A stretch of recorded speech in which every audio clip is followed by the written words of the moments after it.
राम सेतु, जिसे नल नील सेतु या Adam bridge भी कहा जाता है, भारत के दक्षिणी तट धनुषकोडी रामेश्वरम के पास से श्रीलंका के उत्तर पश्चिमी तट मन्नार द्वीप के पास तक फैला हुआ एक पौराणिक पुल है।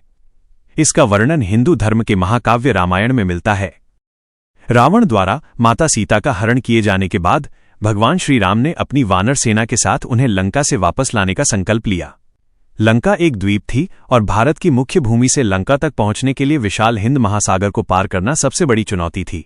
रामचंद्र जी वानर सेना के साथ समुद्र तट पर पहुंचे।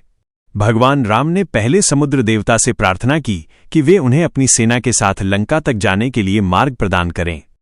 उन्होंने लगातार 3 दिनों तक समुद्र तट पर लेटकर कठोर तपस्या की, पर जब समुद्र देव प्रकट नहीं हुए तो राम जी को क्रोध आ गया। उन्होंने अपने धनुष पर ब्रह्मास्त्र चढ़ाया और समुद्र को सुखा देने की धमकी दी। राम जी के इस भीषण क्रोध को देखकर समुद्र देवता भयभीत होकर प्रकट हुए।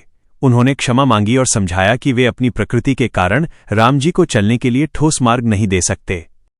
तब समुद्र देव ने भगवान राम को वानर सेना के 2 प्रमुख वास्तुकार नल और नील का नाम सुझाया। उन्होंने बताया कि नल और नील को उनके पिता से यह वरदान प्राप्त है कि उनके द्वारा स्पर्श किए गए पत्थर पानी पर तैरेंगे। राम जी ने नल और नील को बुलाया और उन्हें समुद्र पर एक विशाल पुल बनाने का आदेश दिया। नल और नील के नेतृत्व में पूरी वानर सेना ने यह असंभव कार्य शुरू किया। वानरों ने आसपास के पहाड़ों, जंगलों और शिलाखंडों को उखाड़ना शुरू किया। वे बड़े बड़े वृक्षों, पत्थरों और शिलाओं को काट काट कर समुद्र तट पर इकट्ठा करने लगे। नल और नील पत्थरों को सही आकार और क्रम में पानी में डालते गए और उनके वरदान के कारण वे पत्थर डूबने के बजाय तैरते रहे और आपस में जुड़ते गए। वानर सेना में शामिल जाम्बवंत, हनुमान, अंगद और अन्य प्रमुख योद्धाओं ने भी इस कार्य में अथक योगदान दिया।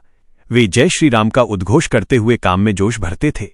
इस निर्माण में एक छोटी गिलहरी का भी उल्लेख है। वो अपने छोटे से शरीर पर समुद्र से गीली रेत चिपका कर लाती और उसे पत्थरों के बीच के खाली स्थानों में भरकर पुल को मजबूत बनाने में मदद करती।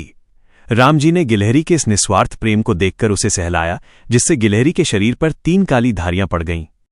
रामायण के अनुसार यह अद्भुत पुल मात्र 5 दिनों में बनकर तैयार हो गया था। वाल्मीकि रामायण के अनुसार इसकी लंबाई 100 योजन और चौड़ाई 10 योजन थी। पुल पूरा होने के बाद भगवान राम, उनके भाई लक्ष्मण और उनकी पूरी वानर सेना ने इस राम सेतु को पार किया और लंका की ओर कूच किया।